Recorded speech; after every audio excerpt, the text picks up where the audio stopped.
This episode of the Unofficial Universal Orlando podcast is sponsored by the best-selling book, Halloween Horror Nights Unofficial, The Story and Guide 2017.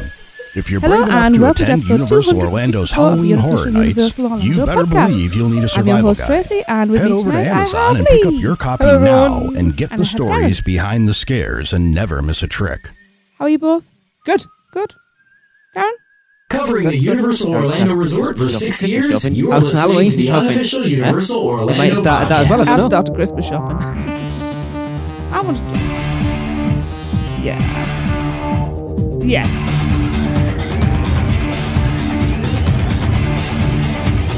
We know you're right. What the hell's a February Halloween? It's where you give your loved one... All right. It's where you give your loved one something... Well, you're still beating heart out of your chest and hand it over. What's up, Internet? Yes. Right, well, speaking of Halloween... Good. What a segue. What a segue, Sam. I'm getting good at this lark. We have decided to do It all blends into the another same thing for us, really. five, Halloween. haven't we? Yeah. You know, we got Halloween in October, Halloween we in know how December. popular they are. We've got that So February we Halloween. are going to be presenting to you that's just how we our do. top 5 IPs that we'd like to see as Halloween Horror Night houses. Valentine's Well, Halloween. at this point, I thought it was quite relevant as of this coming out, we are, 3 days away from Halloween Horror Nights 27 starting? Yes. So when we're recording this, we're still waiting for 5 houses. We are kind of leaving it a bit late for them, though, to steal our ideas. For next year. They wouldn't do it yeah. anyway. Yeah. Right, so before we waffle on anymore, here are the rules. The rules are that the house may not have been represented in a single themed house at any Halloween Horror Nights in Orlando since it opened, but it may be based on a book, a TV show, a movie, or a video game. Oh, yeah.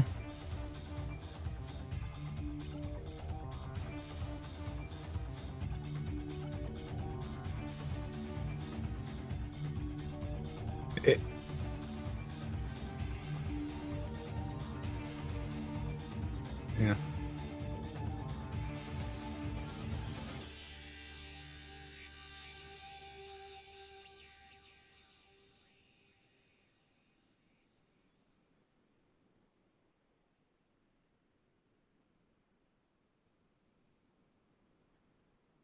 Now, much to Darrin and I's chagrin, to use an old word. It's chagrin. It's not chagrin. I know how I'm pronouncing it. Go on. Come on. We are going in reverse order, which is causing Darrin and I a lot of anxiety because we're so worried that somebody's going to name our number 1 before we get to it. That is true. So yes. if you hear a door slam and footsteps running away, it's either me or Darrin running away crying. Yes. Yes. Hopefully I can mute it in time. Okay, now this is going to be fun because I've got 2 documents to flick between here. Right. So we're starting at number 5. Obviously. Shall I go first? If you I'm want. running the show, and then that means I get to go first at each one. That doesn't necessarily mean that no one's going to have your number 1 No, I because it know. might be someone But, else's number 2. You know, I'll go first, and then it can be Darrin. Okay. 'Cause that's nice, and then it's you because we don't like you because you set these rules. All right. So my number 5 Drum roll, please. is Jaws. Okay. Ooh. Now, I was given this idea by our dear daughter in the back of the car the other day when we were driving somewhere. I can't remember where we were going. on Oh, one of yeah, our you days weren't out. in the back of the car. No, she was. Now, this would be a difficult house to pull off because obviously it's based either underwater, on water. You're surrounded by water. Yeah, water plays a big part in it. You know. Yeah. And you don't want your guests to drown. No. It's not really Yeah, not all good of them. PR, you know. Yeah. You Thin know. out the crowds a little bit. Yeah. You know. The ones that smash pumpkins. Yes, please. Yeah. I'll drown them. But the effect could be created with sound, lights that are like rippling. Yeah, you could do You know, like the that weird laser effect on fog. You know, you get that. Yeah, you've got that as well. So my ideas are here. You know, this. Hang on, we are What? talking Universal. That you can just do it all with screens. So they could very well. Anyway, sorry. So I'm just detangling myself from that tumbleweed you sent over. You could do a screen as the floor, and the floor be screens of water. Oh, that'd be awesome. You could, but how many people are they going to try and crack that screen? Because people are. You just put it under grass, so you can. You're not going to see if it's under grass, do you? I can see where this is going to go tonight. So anyway, I thought you could begin, eased in, but it's the early hours. It's dawn. You're walking on a beach scene. Yeah, then you turn a corner and you come across the body of the pieces of Chrissy Watkins, tangled in seaweed and fishing nets. A few puke buckets by the sides for people. No. What? I'm kidding. If people are going to puke at that, there shouldn't be a Halloween Horror Nights. Mm-hmm. You're going to see shark bounty signs up, aren't you? That's natural. Mm-hmm. Obviously, the Alex Kintner signs, you've got to have that. You don't need to flesh this out too much. We have got an hour. I know. You have things like your tiger shark that's strung up. We keep it strung up, but also at the same time with its innards spilling out, you kind of condense two scenes there. You've got to have the iconic car registration plate. Now, a bit that I always love in the movie, so it's got to be in here, which is going to be difficult because it is underwater. So you need more... your projection. Just use your projection. I've said this. Lights and... you can create rippling water look. This one will be darker, though, because you're deep underwater. So it's, your sound's going to be muffled, but have that scuba breath type sound. Do you think this would work as a 3D house? Possibly. Mm-hmm. Yeah. You're going underneath a boat. It's got a hole in it. Yeah. Ben Gardner's head's going to pop out. And hopefully scare a few people. You're going to have like random shark heads coming through walls at people. That's going to scare them. Yeah, because you could have a bit where you walk through, you'd have to sort of pimp it out a little bit and make it bigger, but a shark cage, the underwater cage. Excuse me. Thank you. Oh, you can't jump in, can you? No. When I'm done, then you can jump in. Yes, so you've got a scene where you're walking through the giant shark cage, as you've pointed out. The shark's attacking, it's coming through. That would be awesome. You've also got when Quint, Brody and Hooper on the Orca, where they're getting drunk and sharing scars. Obviously, you're not going to have that bit. But the shark starts hitting the side of the boat, so you could have the wall cracking and coming towards you and have the shark's nose coming through. Okay, go with me. You have the floor on like a tilt thing, so as it hits, so it's giving you the so you're on water. That would be awesome. You could also have like where people get squirted with a bit of water because obviously there's water coming through. It's universal. You have to do it. The music that's playing at that time has got to be "Show Me the Way to Go Home." Yep. Yeah. And it's you can have the boathouse like we had in the ride and is in the movie. You've got Quint's death. Again, squirt people with water, they'll think it's blood. That's great. Lots of dry ice, lots of lighting effects. Somehow they can explode the shark at the end. I don't know how safe that will be with a real scuba tank. Maybe they'd have a little shooting arcade at the end, like the old-fashioned, like shacks. Yeah. Yeah, blow up a shark at the end. Yeah. I think Jaws would make a good house.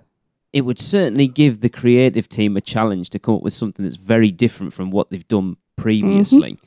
And it's also a beloved, much missed ride as well. I think it'd be very popular. Can you imagine how many Halloween Horror Nights and Universal fans would come out of the woodwork to see a Jaws house, even if it was absolute garbage? I need this now actually to be higher up the list. I've taught myself to it being... No, I think it's a tough one. This is why I put it so low, because it's hard to pull off because it's obviously underwater and there's not a lot. It's very story driven. There's not a lot movie, so there's not a lot of scares. Yeah, and that's a tough thing with Horror Nights houses, I find. Darren, what's your number 5? My number 5 is Hellraiser. Now why did I not think of that one? A classic that everyone's kind of surprised that hasn't been there yet. I love Hellraiser. Yeah, definitely. Obviously, there's a lot of visuals, that go along with this. There's a lot of different movies that go along with it too.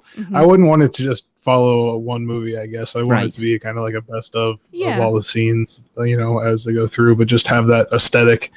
in a house, because I think that's one of the most important things is the atmosphere in the movie, because ones like houses like Insidious are a little bit of a problem for me because most of the sets are just normal houses, Yeah. Mm-hmm. Like there's not a lot to them, when they actually have a chance to really literally flesh out a scene. Yeah, I like that.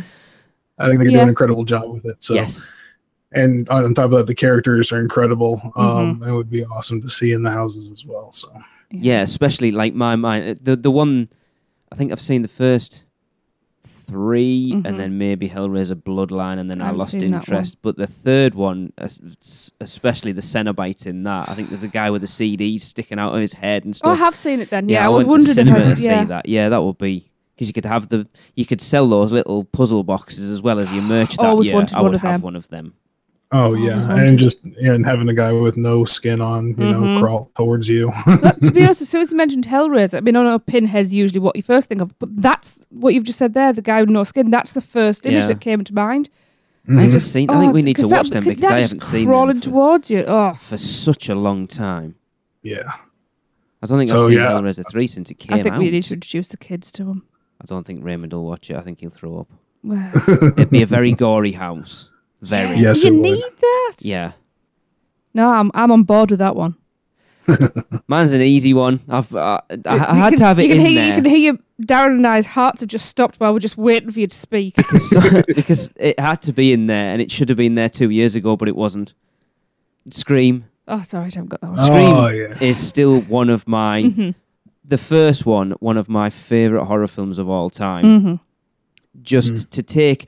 As a person who's grown up from like the early 80s with all those slasher flicks, for them to make a film that takes that knowledge of horror and use it against you was phenomenal. The first time I watched it blew me away, and I was obsessed. I got obsessed with Wes Craven after watching that film. I was trying to buy books and anything I could to do with anything with Scream and Wes Craven, and when it was supposed to be at 25 and it wasn't there, I was gutted because if you switch out The Purge for Scream that year and take out The Walking Dead, that year was nigh on perfect.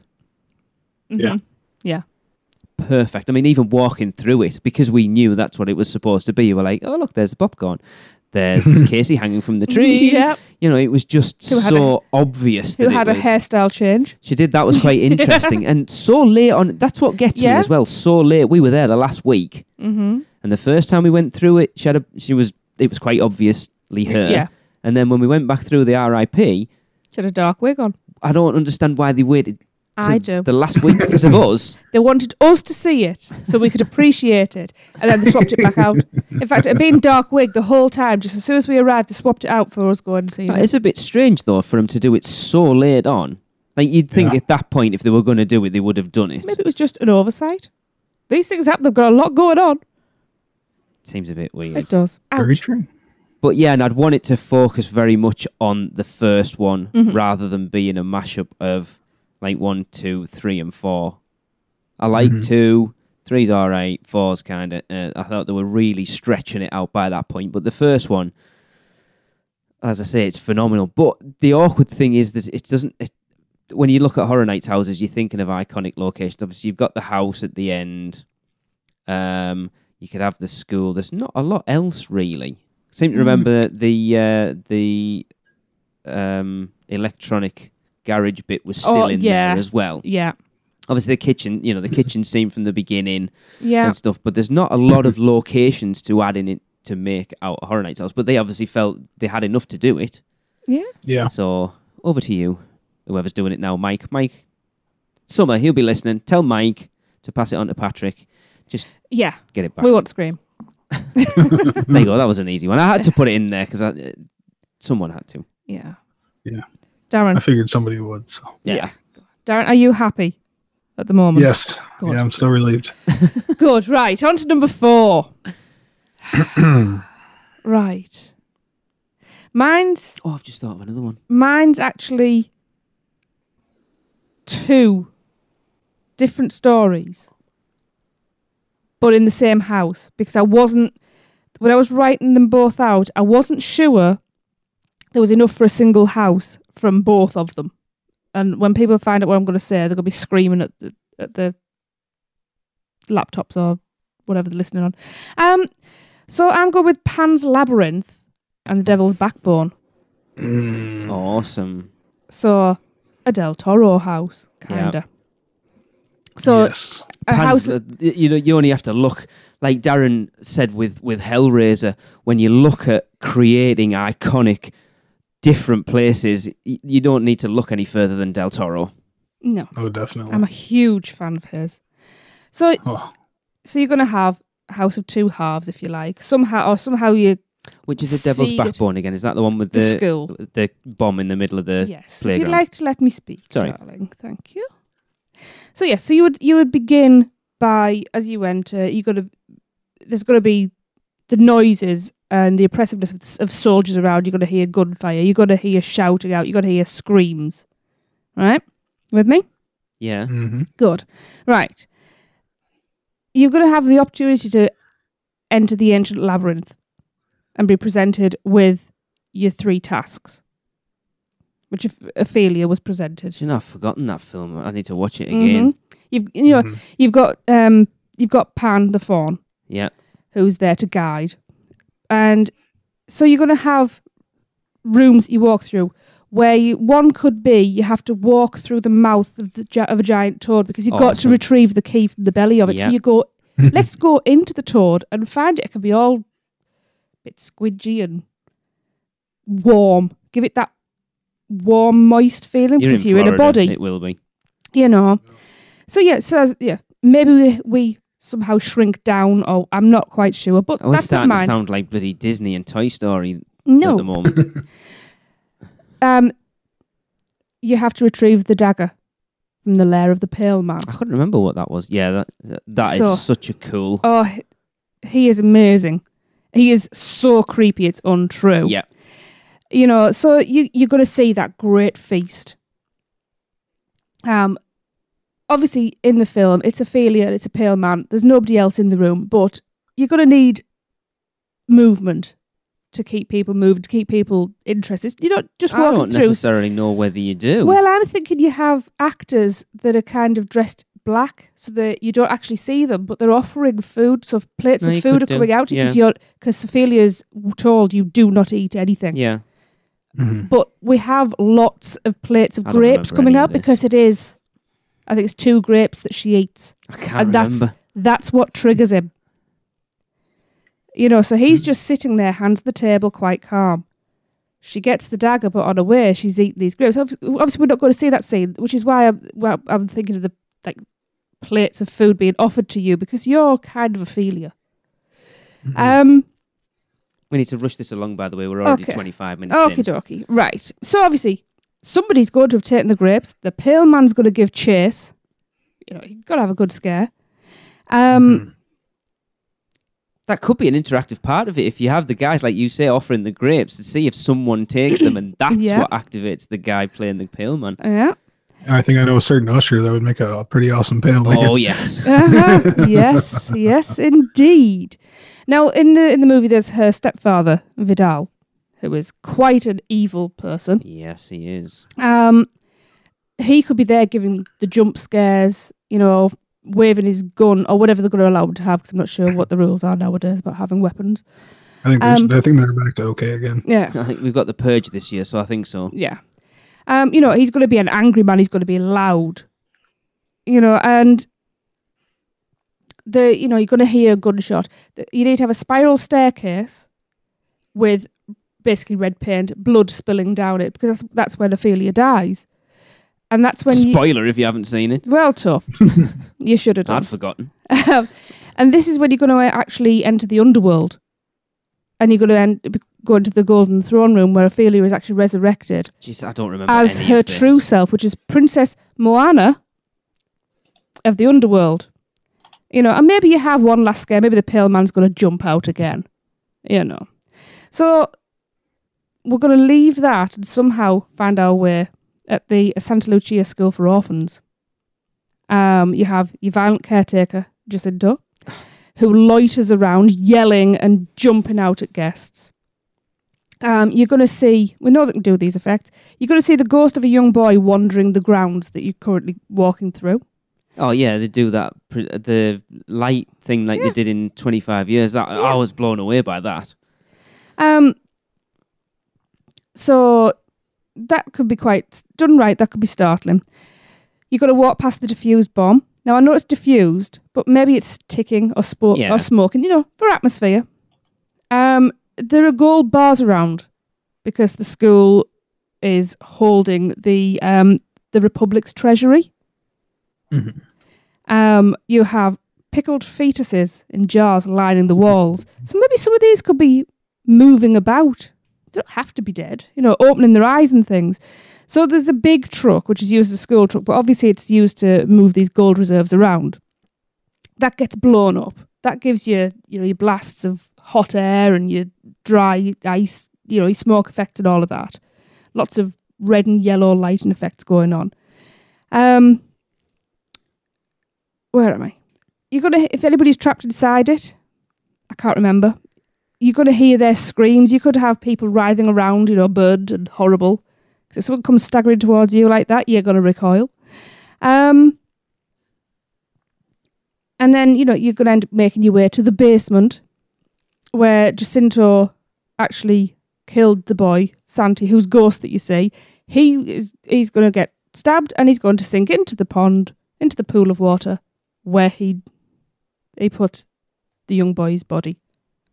Mm-hmm. I don't remember any of that. Well, shame on you. I haven't seen that one, so I've seen Sorry. it once. It's okay. I've seen it once. It's very good. I don't remember a lot about Pan's Labyrinth, obviously, and I've got it on Blu-ray. Mm. Yeah.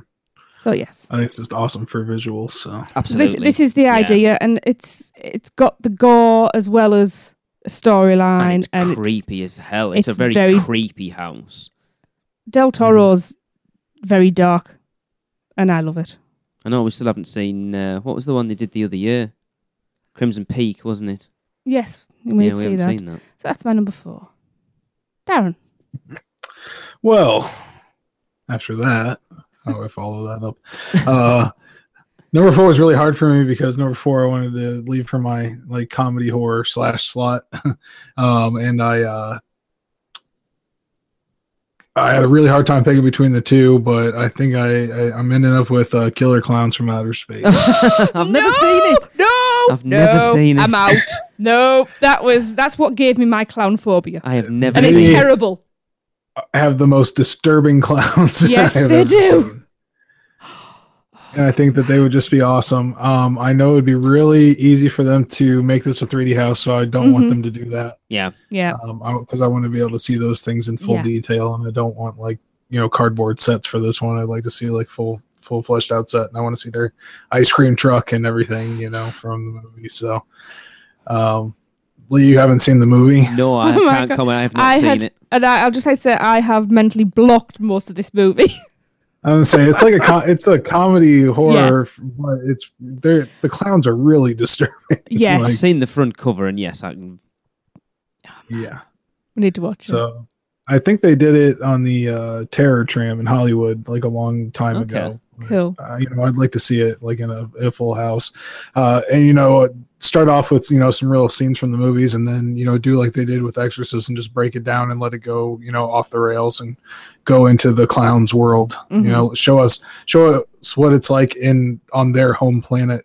Because they are from outer space. So yes, I'd like to see us transported there and see what the heck is going on there. I think that see would what be their awesome. normal is.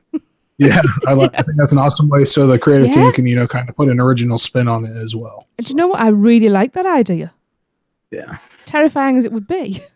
Yeah, because like you said, it's not the best movie in the world, so there's not a ton. Oh, the people that are wrapped up in the cotton candy, they keep people like in cotton candy pods. Yeah. Like spiders kind of wrap up their victims. So, that would be really cool to see going through the house. Those would be the things that would be bumping into you. There's a merch idea as well.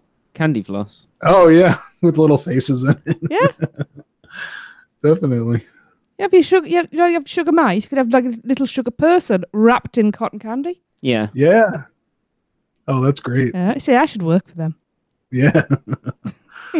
I like that one. Oh yeah, I like I'll buy that. that for sure. I can't comment Cool. on it too much because I haven't No. seen it, but yes, I can imagine that. Like everyone knows that most people hate clowns and killer clowns from outer space. Yeah, really exaggerated and messed up clowns. So. Yeah. And you'd have to have a Jack reference in there at some point. Oh yeah. I suspect he may have come from that planet. Yeah. Quite possibly. Yeah. Or he was too twisted for them, so he was kicked off that planet. Yeah. Yeah. Lee. I'm interested to hear what Darren's other one was. Darren said when he looked at his comedy horror house, he had 2 and he didn't know which one to pick. I'm interested to see find out whether he does later. get to that one Or or whether whether he it's- picked that one over that one. But I'm going to throw my comedy house into the ring at this point. This is where I think I may have a crossover with somebody else.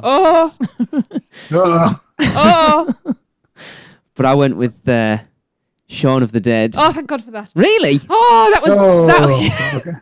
My other one's still safe too. I am surprised. It's on my list, but it didn't make the cut How could Shaun of the Dead not make the cut? because I was trying not to think of what everybody else would have. Right.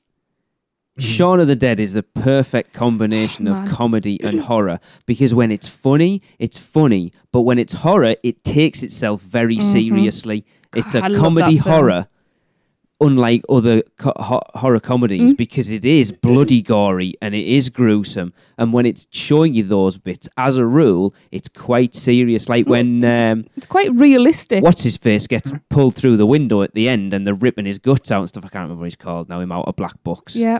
Dylan Moran. I can't think what his character name is. I want to say he's called Daffod or something, isn't he? Daffs, yeah. Daffs, yeah. Yeah. It's bloody gruesome, but it's got really some pretty decent iconic locations. Obviously, you have their house. So you have to have the shower scene with Pete. Yeah. You'd have to have the Asian shop round the corner. Going for your cornettos. Yes. You see, they can sell cornettos. Oh, yeah. You'd have to have that. You could do the gardens. You'd have to walk through like the row of gardens. I want to have to bounce the trampolines and go up the for the slide to see if it's safe. And I think there should be Falling over a fences. team member there making you do your zombie impression. So you have to walk. Oh my God, you need. No, because I would See, have to totally- say, I'll do it on the I've night. totally- You've got to. Tracy's researched all her walkthroughs like to the nth degree. This is all coming off the top of my head. But yeah, you'd have to go through a section where to get through it, you have to all like. You'd have to have the one with the white lines playing. Yes. And the Yeah. You'd have to have that bit, and then obviously you're going to finish off in the Winchester. But it lends itself. You could have screens that would work because you've got the shadows of them out Oh, the doors, yeah. on the Oh my doors God. of the Winchester, This would be such a good house. you know, and man, But it is, usually the comedy horror ones are cheesy, whereas this works really well on both sides of it. this would not only work as a house, it would work as a scare zone as well because you could have like outside the Winchester where they're having to walk through, and his mum, I've forgotten her name, God, walking around with a bunch of flowers saying, "I think these are for me." Yeah. You know, You'd have to have a crashed jag on the side of the road, yeah. It'd just be... Yeah. And the thing is, you could get away with not having the main characters in there. Oh, yeah. Like The Walking Dead, everyone complains that you don't get to see Darrin, you don't get to see Rick, and you don't get to see all them. This is something that could stand on its own without necessarily seeing... But the thing is, with this, with every story like that, if this was happening in real life, this is happening to somebody else just round the corner. Yeah. They've got the same story to tell, so it doesn't necessarily have to be the main character's story. Because you could walk through the bus with Zombie Nation on. Yeah. I think it's spot on. And then I need that one. This is... actually, when we've started talking about this now, I actually wish I'd put this higher up on my list. Yeah. And Don't Stop Me Now. Oh, at the end, obviously. Yeah. Oh, yeah. That's what you come out to. So as you're walking Yeah. out of the house, that's what it'll be playing. They could sell old 80s vinyl records. There's actually so many bits you could put in there. Yeah. Mhm. I'm quite pleased with that one, actually. I like that one. Good job. That's what this is like, isn't it? It's like a brainstorming session of Halloween Horror Nights where we're the guys creating it and we're just, right, I'm going to throw Shaun of the Dead. Oh, you could do this. Oh, brilliant. Let's get all these written down. Yeah. No licensing limitations. Let's Absolutely. go. Yeah. Number 3. No one's going to have this one. In the middle. I've actually just changed my number 3. Have you? Okay. Right. Well, I am sticking with Guillermo del Toro. And I am going with Hellboy. A Hellboy house. Interesting concept. I love Hellboy. You see why I watched it the other day? Yeah, I wanted to watch it. I never got to watch it. Wasn't your daughter wanted to watch it? I had to watch Blade instead. So Hellboy. What's not to like? You know, big red. So, you're going to have Samael, the demon that doubles every time it dies. Oh, yeah, the weird. Yeah. The big animatronic house, this house. Yeah. Are you throwing the first one or are you doing both of them? I'm just doing the first one. You can have the scene in the subway or Samael's on the ceiling. That could be an animatronic that drops, obviously not actually onto guests, but enough to make them duck and jump. It's easy to do a subway train effect, you know, lighting for things, the noise, bit of wind. They must have done it in American Werewolf. You know, we have a scene where there's Samael electrocuted on the tracks. I don't remember any of this. You pump in some real nasty smells because it's horror night. You know, it's real horrible stuff. We've got the perfect villain to give jump scares and be really creepy because he is really creepy. And this is Cronin. He's cool, the clockwork thing. The immortal colonel. Yeah.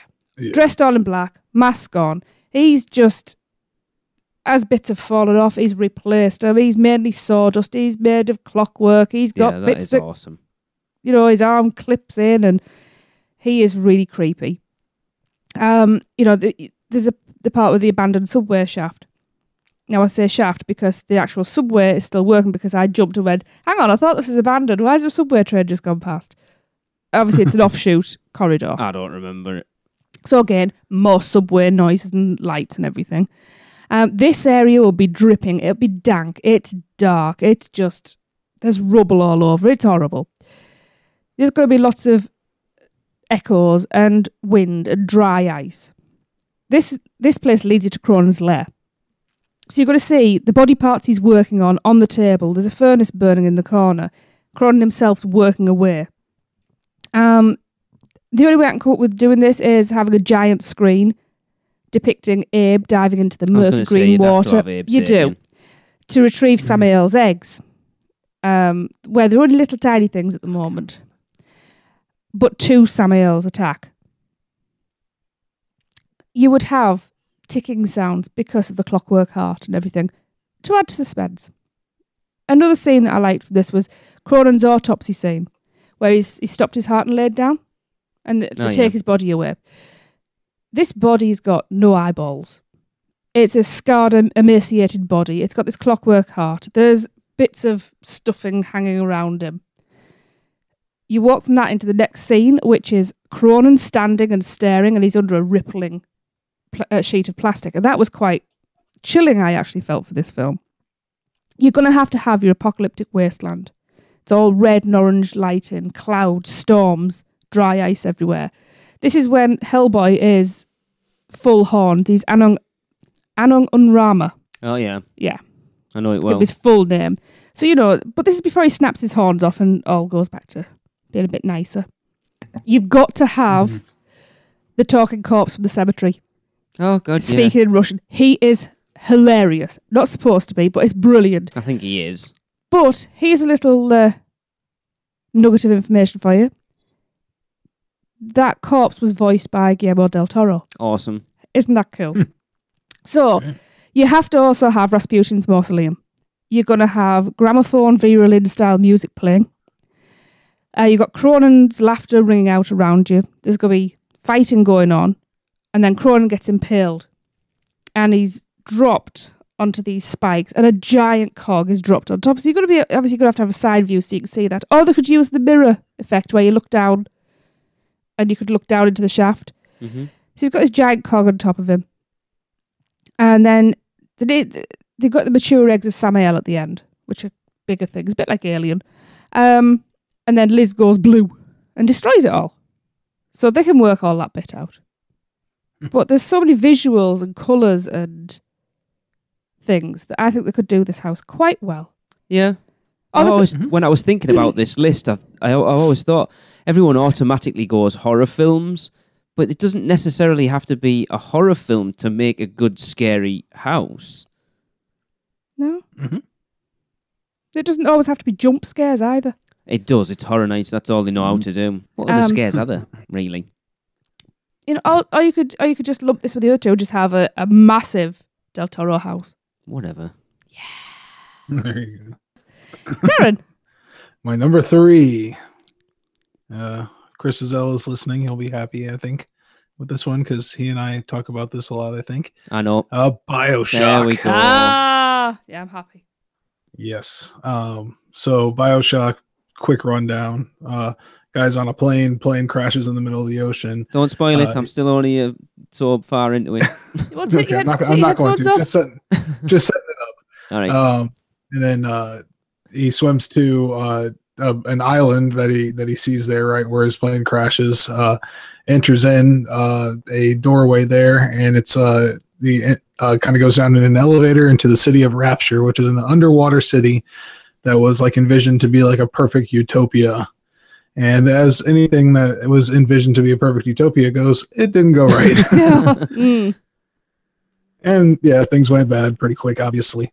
There are people that were basically deranged from the drugs and special abilities and powers that they were given and turned into things called splicers, which are perfect, for scare actors because it's really not a lot. You've got a costume, a really basic costume to put on them. Yeah. And then, they've got like those old 1940s, like animal party masks and those kind of things that they can really, I think would be cool to let the scare actors kind of, create their own. That would be cool, actually. Yeah. And make it their own. So you've got, every person has a unique one that, you don't see twice going through.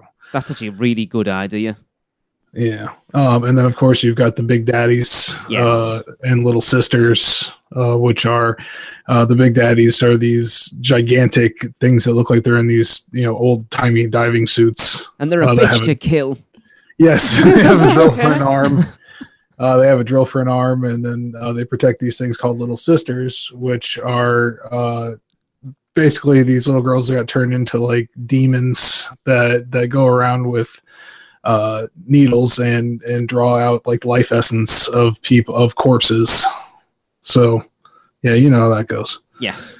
And there's like a moral quandary choice in the game is whether or not you save the little sisters or kill them after you've defeated their big daddies. So I think the storyline of just the first game would be plenty to go on. Like I said, Lee's going through it, so I won't go through too many spoilers, but past that point. But I think that it would be really cool, and the splicers move very fast, and they would be awesome for jump scares.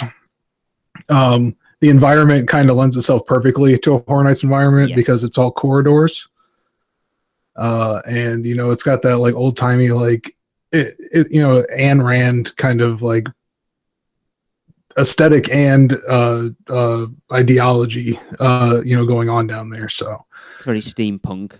Yeah.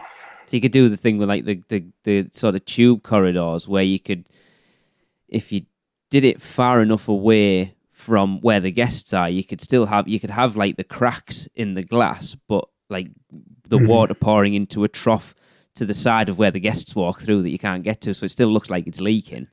Yeah, you're gonna have to have some crazy water effects, and you're gonna have to be able to simulate like a tube of water going through these areas because you want to be able to see out into the ocean and the rest of the parts of the Rapture for sure. Yeah, that would be so cool if you could pull that off well. Yeah, it would be stunning. Yeah, and there are plenty of bosses and things that you run into throughout the game and other characters that would just make awesome, steps along the way. And I think it's just Dr. Dude. Yes, exactly. Yeah, just to start off with. So, yeah. There's, I think it's just perfect for a house, and it's kind of crazy that they haven't done it yet, having done Silent Hill and Resident Evil. Yeah. I think this kind of lends itself even better than those two. So I think they've steered away from the video games a lot, haven't they? I think because I don't think people were too enamored with Silent Hill or Resident Evil, so they've never really bothered going back into them, have they? Yeah. Yeah, I mean and those houses weren't bad. They were definitely all right houses. They just, I don't know, they didn't hit as well. Especially Resident Evil for me personally. Silent Hill I liked a lot more, but yeah, Silent Hill's a lot more atmospheric than Resident Evil is. Yeah, definitely. Cool. I have no idea what was. Have you not watched me play it at all? No, I haven't seen that one. All right. Sounds good though. I might have to start. It's hard. Yeah. Cool. Like. Right, my number 3, I've actually changed out. And what was my number 3 now isn't there. It's not in my top 5 at all, which sounds really weird. Yeah. I'll tell you what it is later, unless you want me to tell you now. No. I don't think this one will be in there. Say it later. Kind of a comedy horror again. I went with Dog Soldiers. Darrin, have you seen Dog Soldiers? No, I have not. You need to watch You it. need to see it. I'd forgotten. I will not spoil it. Oh, okay. Right, but it's basically American Werewolf meets Predator. All right. Mm-hmm. So it is about a group of British sort of TA lads who are sent on a training exercise in the Highlands of Scotland.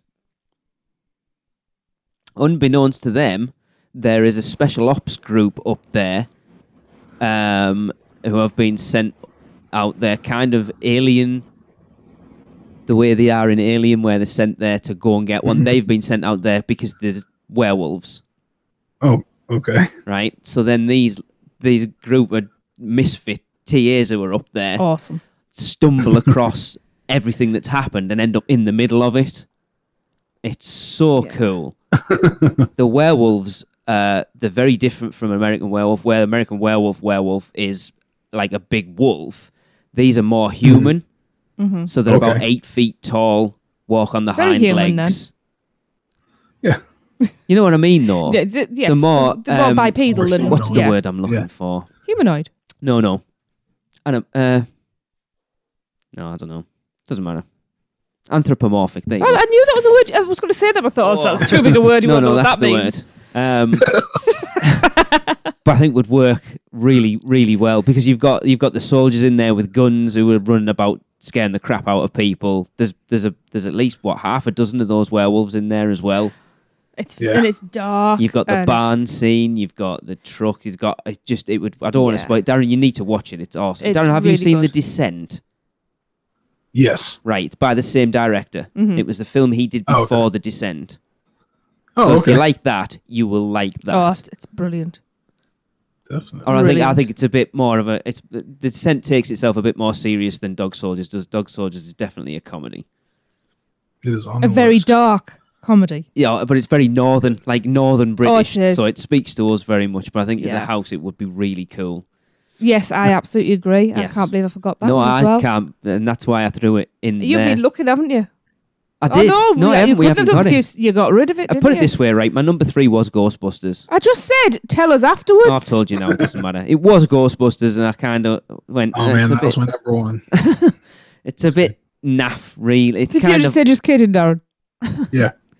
It's I was about to smack him for you. kind of all right, Yeah. but Anyway. when I saw Dog Soldiers, I thought, no, that would be so much better. Yes, I absolutely agree. There you go. Yes. Right. Now, while Darrin go and have a little mini heart attack and calm ourselves down, 'cause there's still 2 more to go. We're not out the woods yet. There's nothing to say that my No, number 1 nothing. hasn't already been mentioned. Nothing. What? We're not out of the woods yet. Really? We're not out of the woods yet. No, we're not out of the woods yet. Let's go, calm ourselves down, chill out, while we listen to a nice advert. Doesn't listening to the crew at UUOP every week make you wish that you were actually at Universal Orlando Resort? Well, stop wishing and start doing. Mouse and Muggle Travel Company is the perfect place to begin. Their team of concierge-level travel planners will help you every step of the way. And for you Muggles who also love the mouse, their team of experts specialize in Disney destinations too. And the best part of all, their services are free to you. So, if you're ready to plan your next Disney or Universal vacation, let Mouse and Muggle Travel Company do all the work for you. Just go to mouseandmuggle.com and fill out a no-obligation quote request. Or send an email to info@mouseandmuggle.com. And remember, whether you're a mouse or a muggle, Mouse and Muggle Travel Company can help make your next vacation simply magical. Right, and we're back. So I hope your nerves are steeled for our number 2 and number 1. Okay, so my number 2 is my comedy house. Ghostbusters. So I'm quite pleased that Lee swapped his out. Yeah. You know, you've got so many different places you can explore. You've got the New York Public Library, obviously. You've got Dana's apartment. You've got the apartment building rooftop. You've got the Sedgwick Hotel. You've got the firehouse. You've got the streets of New York City. Mm-hmm. You know, you walk through the New York Public Library. You're going to see that lovely, quiet little old lady library ghost just loitering there. You know, you're walking along the stacks. Yeah, you'd need to see, because you're right, because no human would stack books that way. Yeah, you're going to get shushed. Darren's just, do you smell something? Sorry. No, I love that line. Yeah. Most people miss it, like, listen, do you smell something? It's one of my favourites. But, you know, you got to turn a corner and then she's going to turn into that monstrous windblown ghoul. Yeah. You know, that's going to give you the big scare. You know, you walk through Dana's apartment. You're going to go through the kitchen. You're going to see the eggs jumping and spluttering. Oh, I wonder if they could do that effect. That would be pretty awesome. Sizzling on that countertop. The fridge would be open. You know, this is just going to be a little corner that you walk past. The fridge is going to be open. That's going to show you the Temple of Goza. You know, there's lots of billowing dry ice coming out of it. You could have Lewis Tully bumbling around. Oh my God. In his tracksuit, inviting the guests who are walking through to his tax write-off party. Just getting locked out all the time. You know, I'm sorry, he's one of my all-time favourite characters. I think he's brilliant. You know, at the Sedgwick Hotel, you've got the ballroom, you've got the winding corridors, you're going to have Slimer bursting through walls, ectoplasm oozing out. People can get splashed with water when he goes flying past them, you know, ectoplasm. You know, you've got trolleys that could be going up and down. Near crashes. You need flaming toilet rolls. Yeah, you know, it's... What the hell are you doing? Yeah. You know, New York, of course, it's going to be at night because it's more atmospheric. You can see the zombie taxi driver.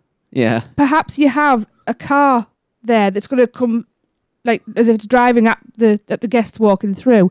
The lights are flashing, the horns honking. And then, of course, there's a subway ghost. Where's the perfect place to put the subway ghost? In the subway? At the subway, outside the public library. So you kind of have your whole house there. Okay. Your corner, yeah. Because, you've got to have, like, all sorts of things flying out of the subway. You have Vince Clotho, the key master, the dog-like minion that possesses Lewis Tully. It's going to be running around searching for Zool, the keymaster. Yes, have one. You can have a possessed Dana Barrett opening a door to guests as they walk past and asking them if they're the keymaster before she looks disappointed and slams the door in the face. You know?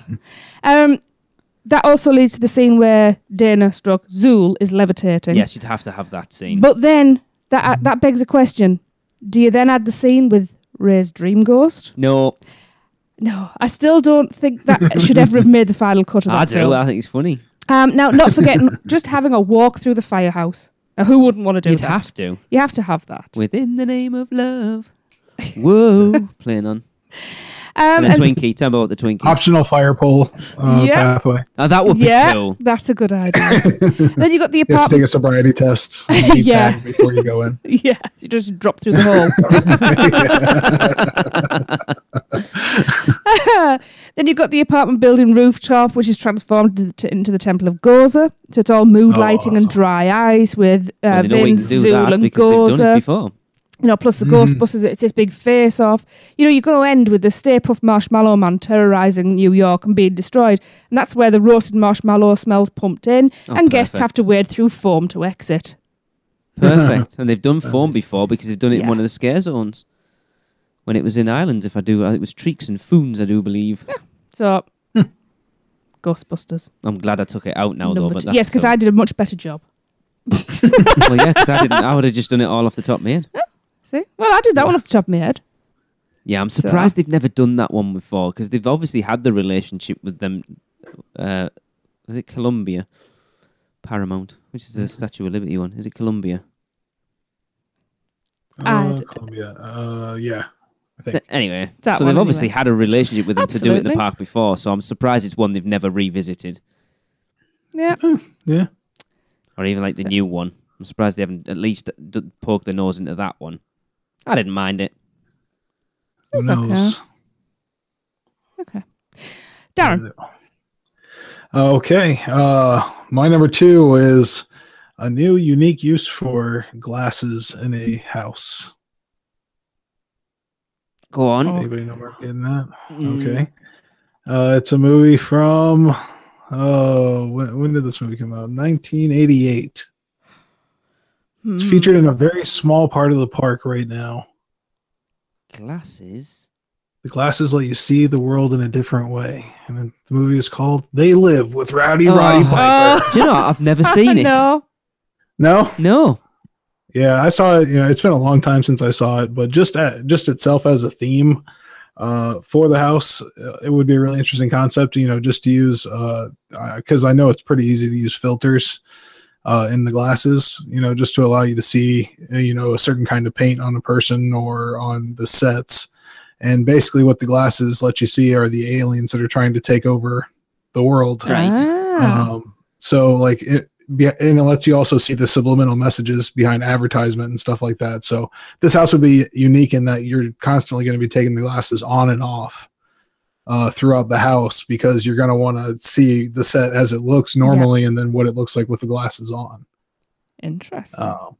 Yeah, I think it's definitely a technology they can pull off, because they can do it with 3D glasses themselves, with those chroma depth glasses and that kind of thing. So yeah, I think they could just make some adjustments and use it to, hide things that are in plain sight. So you'd have, like a scene with a bunch of people milling around, and you put the glasses on, and some of them have their face painted with the the special paint that you can see through. That's an awesome idea. That is really cool. Your face is dawned on you there. What the potential was. Brilliant. Yeah, I think that's awesome. And then just and then have those scare actors trained to just pay attention to when people are putting the glasses on, to kind of jump up and get in their face as soon as those glasses are on, that kind of thing. So I think that would give them a lot of opportunity to make some unique scares in that way. And then it also has some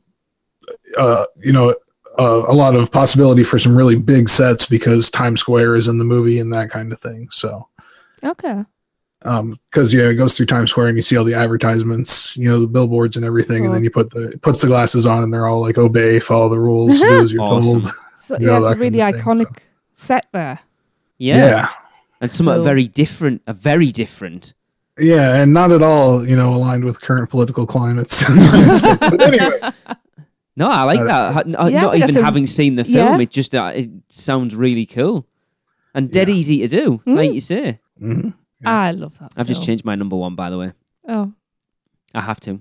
Okay, you understand why? Well, tell us your number 2 first. My number 2 is something I've been clamoring for Horror Nights for quite some time, and it's kind of there this year, but not.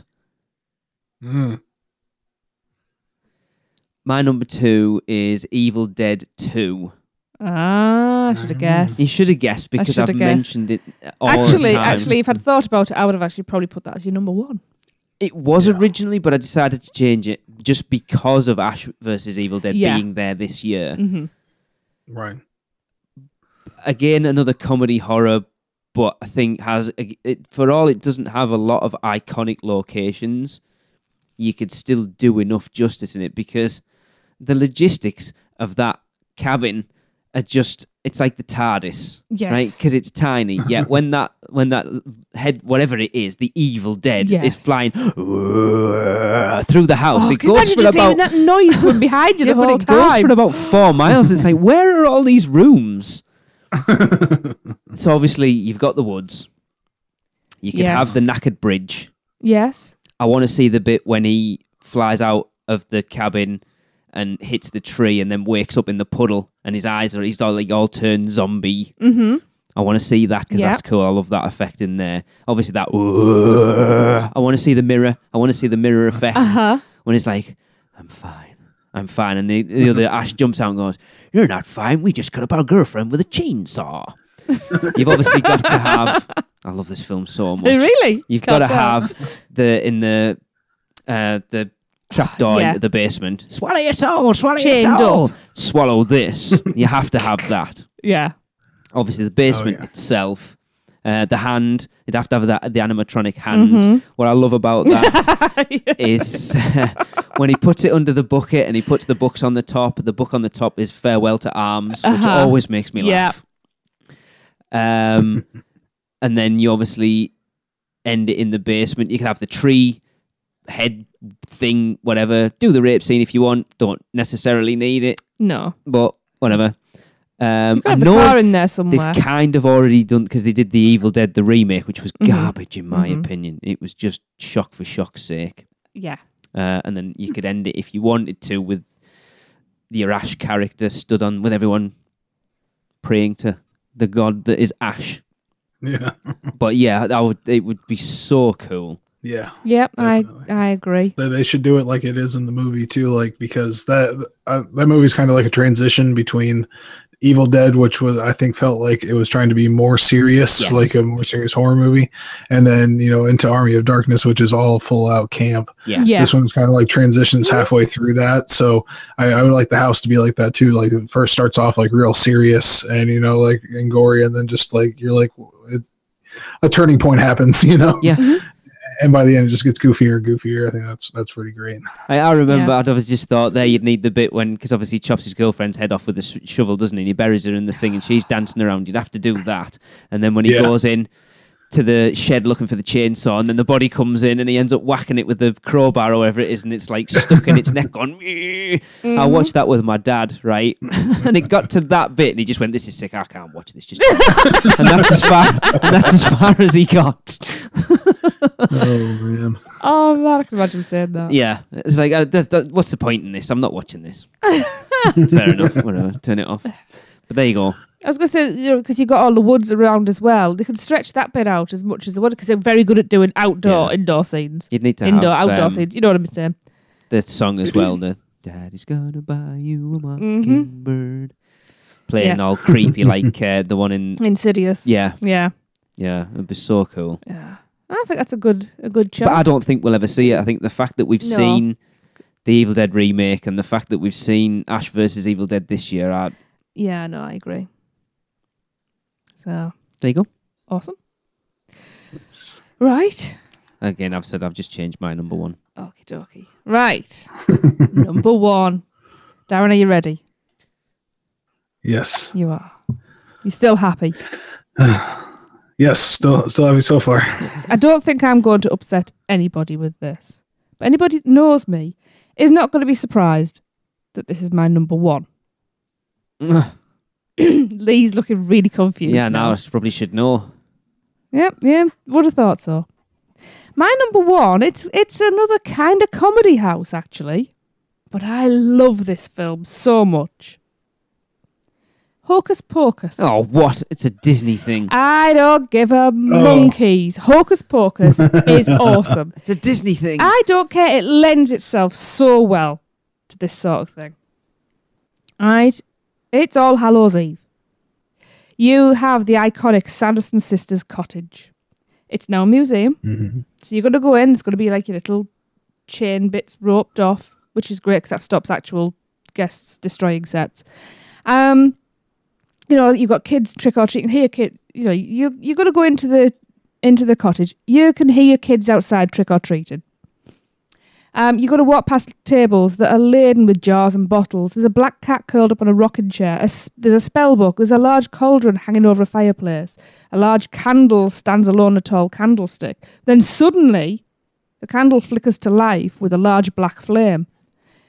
A virgin has lit the black flame candle. Now, this is not a good thing for those of you who have not seen the movie, because this is what is going to bring the Sanderson sisters, the witches, back to life. So the cottage is going to spring to life. The candles are going to suddenly all burst into flame. The fire will light. The potion bottles are bubbling and rattling. The pages of the books are fluttering.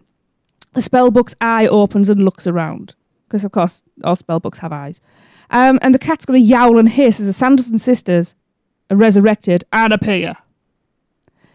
So you're going to have the witches creeping around the guests. They're looking for young ones to steal their essence and become human again.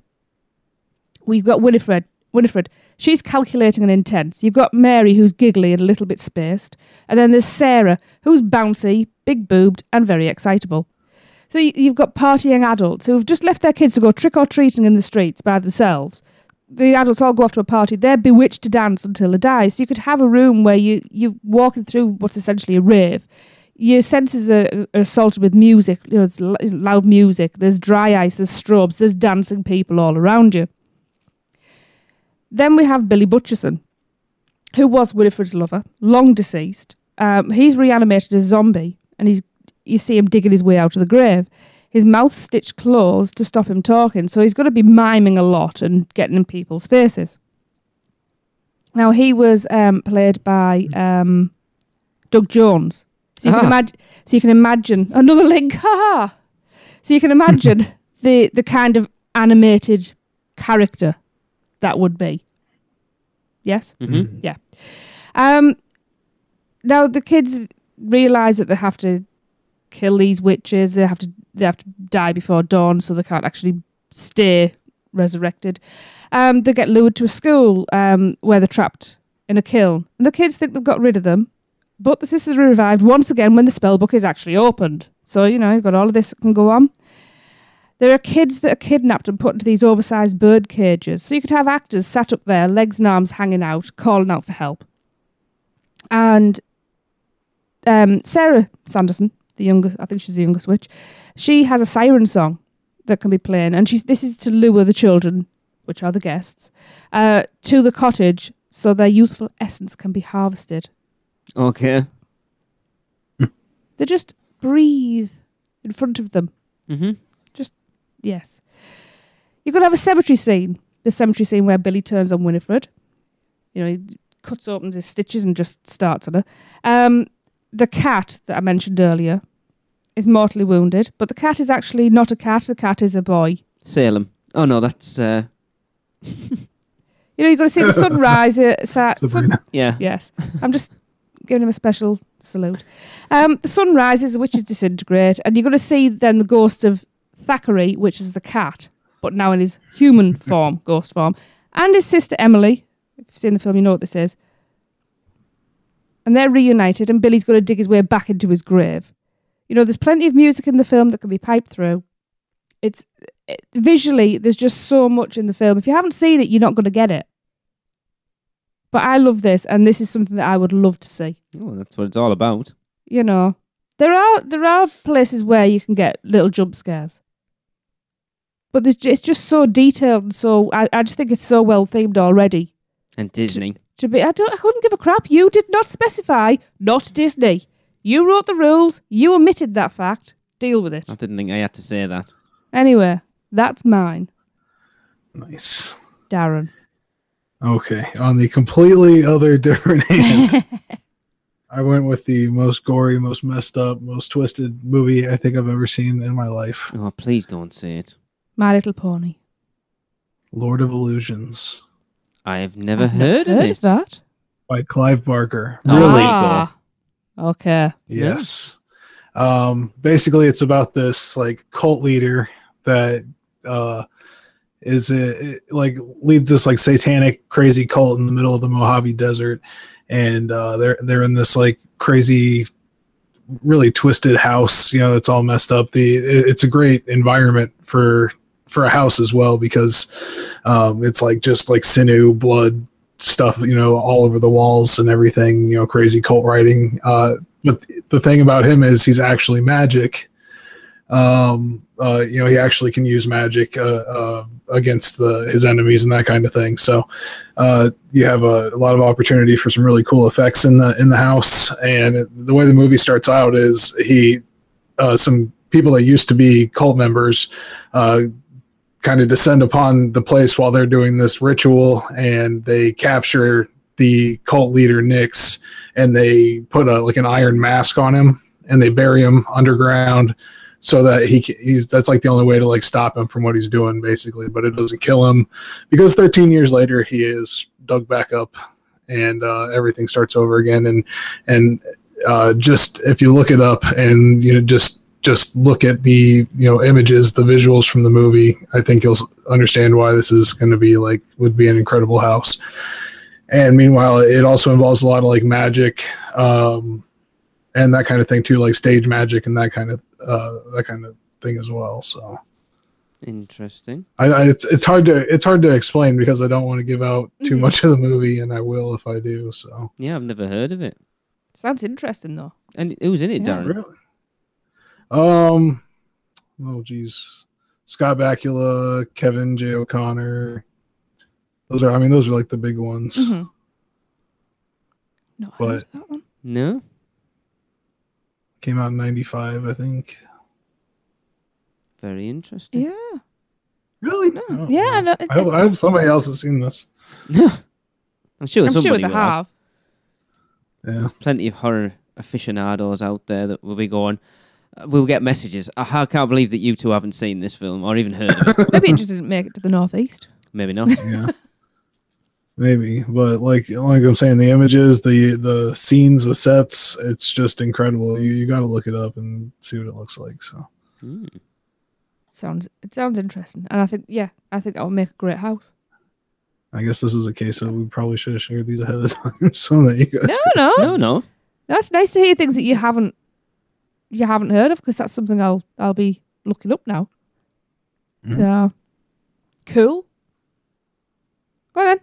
Right, I was going to try and be funny and go, my number one's the Human Centipede, but it's not, so I'm not going to bother. I've changed it because somebody else already stole it. Oh. Am I in trouble? My original one was a Guillermo del Toro mashup house. Sorry. But I had Blade and Kronos in there as well. Okay. So what I've actually done is go down a slightly different route, and I'm just going to do a Blade house. Cool. Glad that ended up being my number 6, my honourable mention then. So Blade, not so much. You've obviously got the Blood Tower, whatever it's called, at the end, where he fights Deacon Frost. So why am I struggling for names? I only watched it the other night. But I think the second one lends itself much more to the aesthetics of a Horror Nights house, because it's very Guillermo del Toro. Now, bear with me, because I'm getting this confused with Hellboy a little bit, I think. So Blade 2, obviously got the Reapers. The Reapers have to be in there because they are awesome. Some of the greatest monsters for me ever committed to film. I think they're stunning. You'd have to do the opening scene where he it's like a Russian blood bank or something, if I remember rightly. I need to watch it again. I haven't seen it for such a long time. Obviously, you've got the nightclub that I'm trying to remember what the little army's called. With, funnily enough, what's his face? Isn't it Ron Perlman? Isn't he? Yes, he is. I can't think what they're called now. So you'd have to have him character in with the explosive thing wedged in the back of his head. But then you think about that nightclub they go to. It's very reminiscent of a body collector's house. So you've got all these vampires and that sat at the bar, but having these weird sort of experiments done and bits pulled out. I think if I remember rightly, someone's having something done with the spine in there. Ah, that rings a bell, yes. And then I'm sure there's a bit. Is there a bit in the sewers later on? Does he have a weird timed ultraviolet light bomb thing? Yes. I wasn't sure whether that was in. I was getting it confused with Hellboy, because there's a bit in the sewers with that as well, isn't there? Yeah, it's all yeah. Yeah. And then, see, Hellboy 2. I know you can't use Hellboy. Hellboy 2 would have made a great house as well, because you've got the troll market or whatever it's called. Would have been. Is that what it's called? That weird thing he goes to with what's the German? I can't remember. It's a long time since we've seen that. Yeah. I can't even remember how Blade 2 ends now. Obviously, because I've done this on the fly a little bit, because someone stole my number one. Well, if you'd had plenty of stuff researched, you wouldn't have had a problem. No, I think Blade. We've kind of had Blade in there already, and me and you have experienced it. because the second half of Castle Vampire was pretty much the opening scene of Blade. Yeah. With confusion and you got the you'd have to have that, the blood rave. Oh my god, blood rave? Seriously, it's the first thing that's on my list. Yeah, you'd have to have that in there. I'm trying to remember the second one so much now.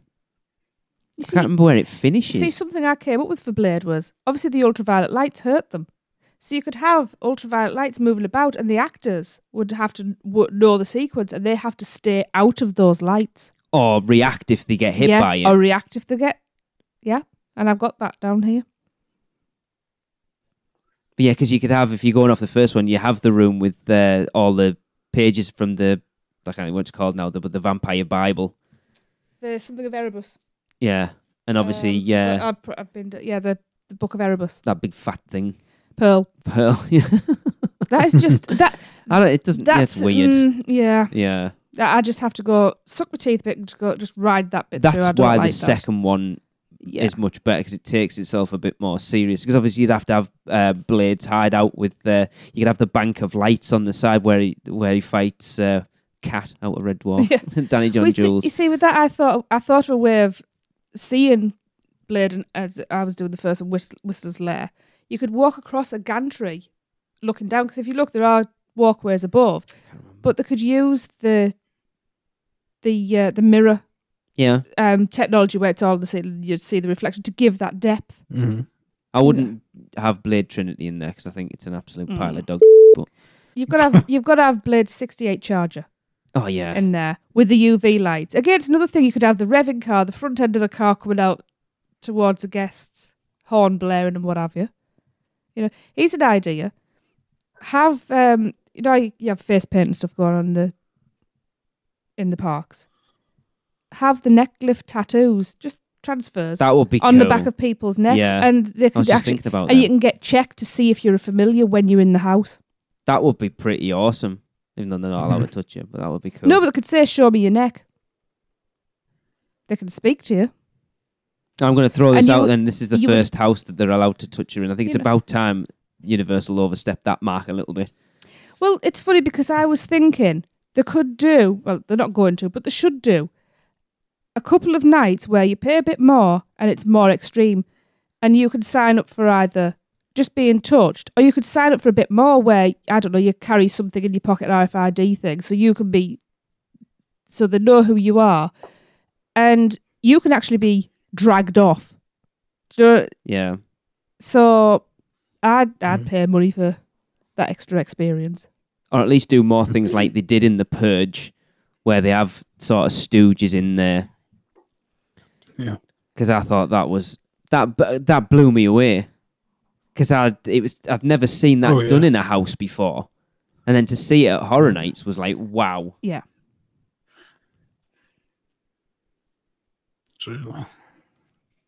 Yeah, so my number one isn't what it should have been, really. Really, it was Evil Dead, but I switched them around just because I thought it was a bit of a cheat. So really, my number one's Evil Dead. Yeah. 2. And then because Tracy stole me the one, I've had to change it. Sorry. So how are we feeling about everybody's top 5s? Surprising that we didn't have many one. Yeah. One crossover in the entire thing, and it was mine. Well, that's all right. Anybody got any honourable mentions? Tons of them. Too many to mention. Well, the Comedy House one, the one I was going back and forth with, was between Killer Klowns and Tucker and Dale versus Evil. Oh, man, yeah. Which I just thought that would be like a fun, gory house and give the opportunity for some Universal actors just to have some fun. Yeah. Gremlins. Tucker and Dale. Oh, Gremlins? I can't believe they've never done a Gremlins house. Yeah. I came up with one and I couldn't actually get a concept for it. Telltale Games, Walking Dead style. I nearly said that. That visual style will be stunning for a house. Yeah. And I just couldn't add to it. I think if I remember rightly, I emailed you at the Dead Man's Digest after a conversation you guys had last year, and I said if there's a way they wanted to revitalise the Walking Dead beer at Horror Nights was to do it that way. And if you look on the internet, there's people doing that style with makeup, so it's possible to do, and it would be actually really cool. Yeah. I threw Dead Space in there as a video game. In a couple of years. I think we've talked about that before, haven't we, Darren? Yeah. Yeah, that would be cool. Especially if you could pull the 0G rooms off. Cool. Yeah. I came up with quite the list. Lost Of Boys. things. Lost Boys wasn't in there. Yeah. Not in your list at all? No. Really? Really? I mean, what I did just think about earlier when I was typing up my list was, what if they could do a Cards Against Humanity house? That'd be interesting. Sweeney Todd. You see, Have you got that? no, but yes, that would be good. Edward Scissorhands, because you'd mentioned it, and it was great, but it's not a scary house. No, not at all. It would just be beautiful. Same with Nightmare Before Christmas, which is also on my list. What else was I want to see a Tarantino house. Well, I've got From Dusk Till Dawn. Yeah, I on here. nearly put that. But again, I couldn't.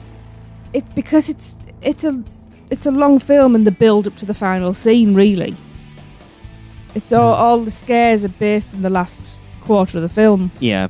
So, and I do feel you need to tell a bit of a story as you're going through these houses. And they kind of did it a couple of years ago, but it was a TV. So I can't believe that thing's still going, by the way. I can't believe there's 3 seasons of it. Yeah. You mentioned The Descent earlier. That's in my list. Beetlejuice was in my list, didn't make the cut. The Descent could be an awful house to go through. Yes, I was thinking of you the whole time, dear. Little Shop of Horrors I thought could make a good one. Yeah. As could the Rocky Horror Picture Show. That could be horrific for different reasons, depending on your viewpoint.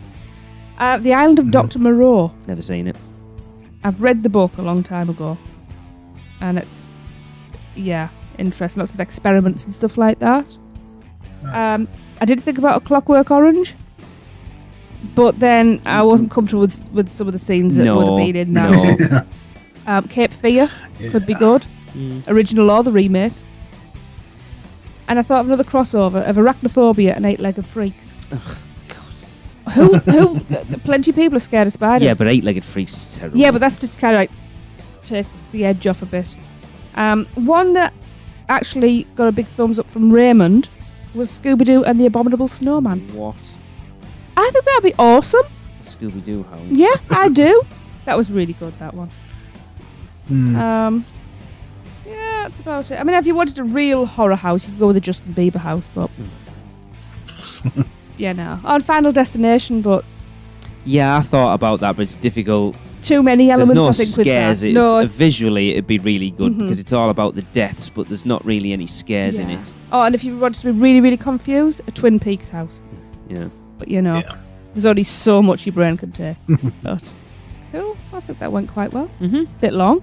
Yeah, but quite well. Lots of editing. Could have gone a lot longer because you've literally wrote your entire screenplay for the house. Can I just say, how often is it that I actually run with something? I was just saying Thank you. Like, you wrote a whole treatment for each one. Oh, ask Darrin. I messaged him and I was actually considering building them out of Lego. Oh my God. I really was. And I was going to film little films, walk through, but then I didn't have time. Right. So if you've got any thoughts, please share your top 5s with us. We'd love to hear them. Right, well, thanks for sticking with us through this long show. And that will do it for show, what are we on? 264. And we shall see you next time. Well, that wraps up another Unofficial Universal Orlando podcast. Thanks for listening. Between shows, please subscribe, rate and review us on iTunes. It really helps. But if you're not an Apple user, you can find us on Stitcher, YouTube, Google Play, or wherever great podcasts are found. Head over to our blog at uuopodcast.com for show notes, articles, and more. You can get in touch with us by emailing podcast@uuopodcast.com or leave us a voicemail at speakpipe.com/uuopodcast. Find us on Facebook, Twitter, Instagram, Pinterest, and YouTube. Just search UUO Podcast. And if you're planning a trip to Universal Orlando or Walt Disney World, please check out our sponsors by going to mouseandmuggle.com to book your next trip. Well, that's a wrap. See you next week.